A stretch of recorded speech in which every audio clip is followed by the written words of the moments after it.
बिस्मिल्लाहिर्रहमानिर्रहीम। अस्सलाम वालेकुम स्टूडेंट्स, उम्मीद है आप सब खैरियत से होंगे। Financial management from the book of when horn, chapter number 4, valuation of long term securities. Last lecture में हमने जो है वो बॉन्ड्स को डिस्कस किया था और उसकी परपेचुअल बॉन्ड की वैल्यू को हमने फाइंड करना सीखा था।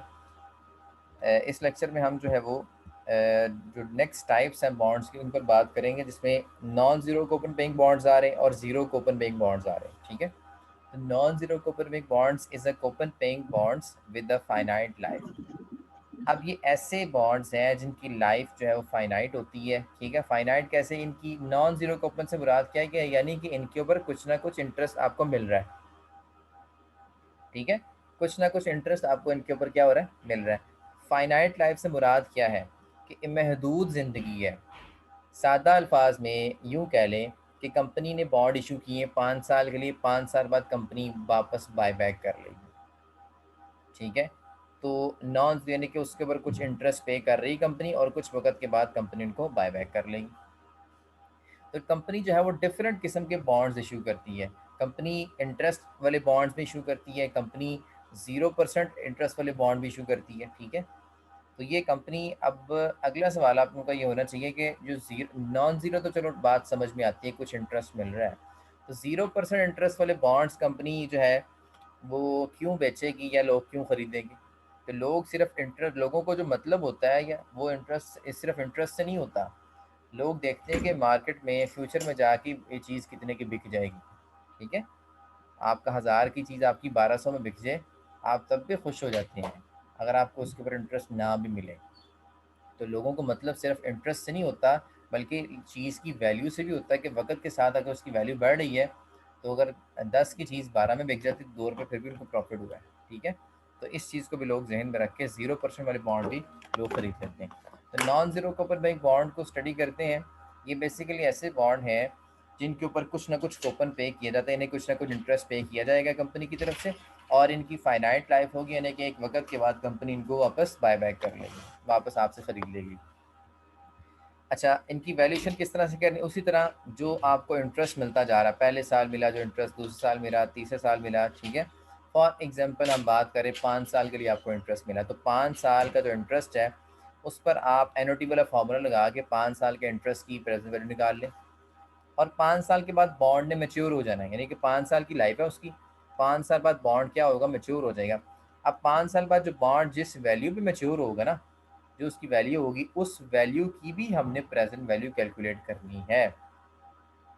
ठीक है, एक तो जो 5 सालों में आपको इंटरेस्ट मिला, ठीक है, उसकी अलग प्रेजेंट वैल्यू, और जो 5 सालों बाद जो बॉन्ड जितनी वैल्यू पे मेच्योर होगा, जो असल प्रिंसिपल अमाउंट है उसकी, ठीक है, उसकी भी आपने प्रेजेंट वैल्यू लेनी है। ठीक है, जो उसकी फेस वैल्यू होती है, स्टेटेड वैल्यू होती है, जिस पे मेच्योर होता है। तो दो चीज़ों की आप प्रेजेंट वैल्यू लेंगे, नीचे इसने बताया भी हुआ है। ठीक है, यहाँ पे देखिए वैल्यूएशन, पहले इंटरेस्ट जो आपको 5 सालों में मिला है उसकी प्रेजेंट वैल्यू लें, एनओटी वाला फॉर्मूला लगा के, या अलग अलग आप एक एक हर साल के अलग अलग ले, उनको सबको जमा कर लें जैसे आपकी मर्जी। और दूसरी जो मेच्योरिटी वैल्यू है उसकी भी आपने, मतलब 5 साल बाद जो वैल्यू है उसकी आज क्या प्रेजेंट वैल्यू होगी, उसकी भी आपने वैल्यू निकाल ली। ठीक है, तो इस तरीके से हम दो तरह से वैल्यूज निकाल के उनको फिर एडअप करेंगे तो हमारे पास टोटल वैल्यू आ जाएगी बॉन्ड की। Let's take an example. हमारे पास एक बॉन्ड सी है। Bond C has a 1000 face value and provides an 8% annual coupon for 30 years. Bond की जो फेस वैल्यू है वो $1000 है, और उसके ऊपर जो 8% कूपन दिया जा रहा है, कि 8% जो है आपका प्रॉफिट मिल रहा है आपको, और 30 सालों के लिए मिल रहा है, 30 ईयर्स के लिए मिल रहा है। और the appropriate discount, discount rate आपको जो दिया जा रहा है वो 10% है। What is the value of Köppen bond? ठीक है, कोपन बॉन्ड की जो वैल्यू है आपने फाइंड करनी है।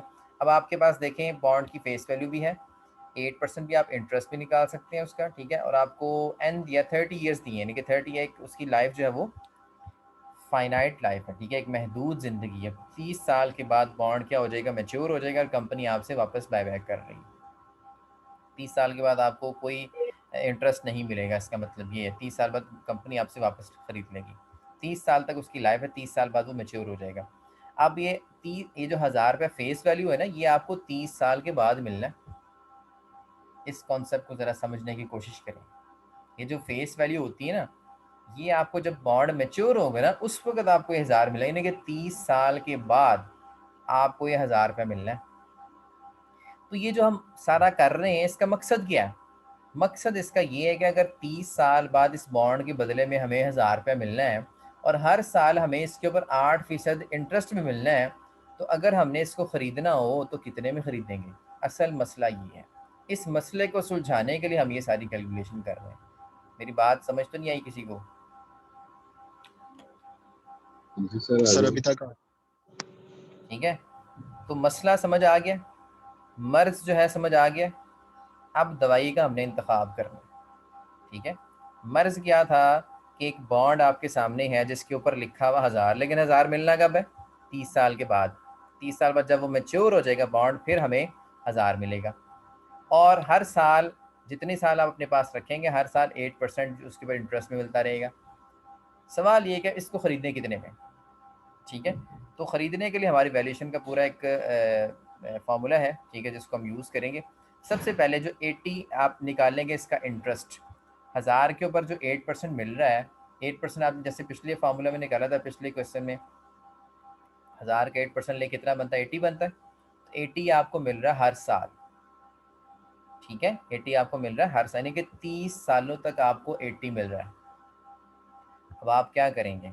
ठीक है, present value interest factor NOT लगा दें, क्योंकि 30 साल पीरियड भी सेम है, हर साल के बाद साल के बाद आपको 80 मिल रहा है। ठीक है, और हर साल मिल भी 80 रहा है आपको, तो आप एनओटी वाला फैक्टर यहाँ पे अप्लाई कर सकते हैं। ठीक है, 80 की आपने जो है प्रेजेंट वैल्यू को कैलकुलेट करना है। ठीक है, आप present value interest factor NOT के टेबल में जाएं और वहाँ पे 10% और पीरियड 30, इन दोनों में देखें आपको फैक्टर मिल जाएगा। ठीक है, 9.427 का। ठीक है, 9.427 का आपको फैक्टर मिल जाएगा। इस फैक्टर को यूज़ करें और 80 से मल्टीप्लाई करें। ठीक है, आपको जो 30 सालों में जो इंटरेस्ट मिला है 80 का, उसकी प्रेजेंट वैल्यू आपके सामने आज आ गई है 754.16। यहाँ तक बात समझ आई भाई? 30 सालों में जो इंटरेस्ट मिला ना 80 का, उसकी आपने प्रेजेंट वैल्यू निकाली 754.16। सर ये कौन से टेबल में देखते हैं? ये हमने present value interest factor NOT के टेबल में देखना है, क्योंकि हम ये देखें ना, स्कीम एनओटी वाली बन गई ना, सूरत हाल एनओटी वाली है। एनओटी वाली सूरत हाल कैसे है कि हर साल आपको 8% मिल रहा है, 80 मिल रहा है। 8% ने 1000 का लिया तो 80 बन गया ना इंटरेस्ट। तो ये हर साल आपको मिल रहा है और 30 सालों तक मिल रहा है। अब हर साल आपको 80 मिले और 30 सालों तक मिले, ठीक है, तो इसकी अगर हमने प्रेजेंट वैल्यू कैलकुलेट करनी हो तो ज़ाहिर बात है ये एनओटी वाला ही एक सिस्टम बन गया ना। एनओटी हम किसे कहते हैं? सीरीज ऑफ पेमेंट्स हो, इक्वल पेमेंट्स हो और इक्वल पीरियड्स हो। ठीक है, इस कॉन्सेप्ट को एनओटी कहते हैं, इस पर हम एनओटी वाला फैक्टर लगा सकते हैं। ठीक है, तो हमने चूंकि इसकी प्रेजेंट वैल्यू जो हमें आने वाले 30 सालों में जो हर साल 80 मिलना है, उन तमाम जो 30 सालों के जो 80 जो इंटरेस्ट हैं, उन सब की आपने जो है यकमुश्त एक प्रेजेंट वैल्यू निकाल ली है। तो एनओटी का फैक्टर लगा के आप प्रेजेंट वैल्यू निकाल सकते हैं, या फिर आप जो है हर साल की अलग अलग निकालें, 30 दफ़ा निकाल लें, खप जाएंगे आप। सर ऑर्डिनरी एनओटी वाला जो टेबल है उसमें देखना ना इसको। हाँ बिल्कुल, ऑर्डिनरी में देखिए आप, present interest factor NOT ordinary में देखिए आप। ठीक है, क्योंकि यहाँ पे उसने और जो है हमें मेंशन नहीं उसमें किया। तो उसमें तो 8% पे है ना 11.258। ना 8% क्यों ले रहे हैं आप? जब आप प्रेजेंट वैल्यू कैलकुलेट करते हैं तो फिर आप इंटरेस्ट रेट तो नहीं ना लगाते, आप डिस्काउंट रेट यूज़ करते हैं। ठीक है, ठीक ठीक है, फिर ठीक। इंटरेस्ट रेट को ना यूज़ करें आप। जब present value, while you are calculating the present value of anything, you have to use the discount rate instead of coupon rate. ये बात अपने जहन में बिठा लें। ओके। कूपन रेट तो इंटरेस्ट निकालने के लिए ना, उसको आप डिस्काउंटिंग में थोड़ा यूज़ करें। डिस्काउंटिंग करने के लिए, यानी कि प्रेजेंट वैल्यू की कैलकुलेशन में जो हम रेट यूज़ करेंगे वो हमारा कूपन रेट नहीं होगा, वो हमारा इंटरेस्ट रेट नहीं होगा, वो हमारा डिस्काउंट रेट होगा, कैपिटलाइजेशन रेट होगा। बात समझ आ रही है? एक जी और सर। बात, एक और बात याद रखें कि जब आपको नहीं बताया हुआ कि ऑर्डिनरी है या ड्यू है, तो आप उसको ऑर्डिनरी ही कंसिडर करें अनटिल वो आपको बता दे कि ये ड्यू है। ठीक। अगर आपको नहीं पता लग रहा, ठीक है, तो आप उसको ऑर्डिनरी ही कंसिडर करें, आप उसको जो है ड्यू कंसिडर ना करें। ठीक होगी बात? अब देखें यहाँ पे हमने पहला स्टेप समझ आ गया। जो 30 सालों में 80 मिला हमें, हमने उसकी प्रेजेंट वैल्यू एनुटी वाला फैक्टर लगा के 10% में और 30 को देखा, 9.427 आ गया। ठीक है, इससे मल्टीप्लाई किया 80 को, तो हमारे पास जो है वो 754.16 आ गया। यहाँ तक बात क्लियर होगी सबको? यहाँ तक किसी को मसला है तो पूछ लें, तो आगे चलते हैं अगले स्टेप पे। अच्छा, इसके बाद क्या है, 1000 आपका जो है वो दूसरा आपकी मेच्योरिटी वैल्यू। देखें ना, 30 साल तक तो हमें 8% मिलता रहा, लेकिन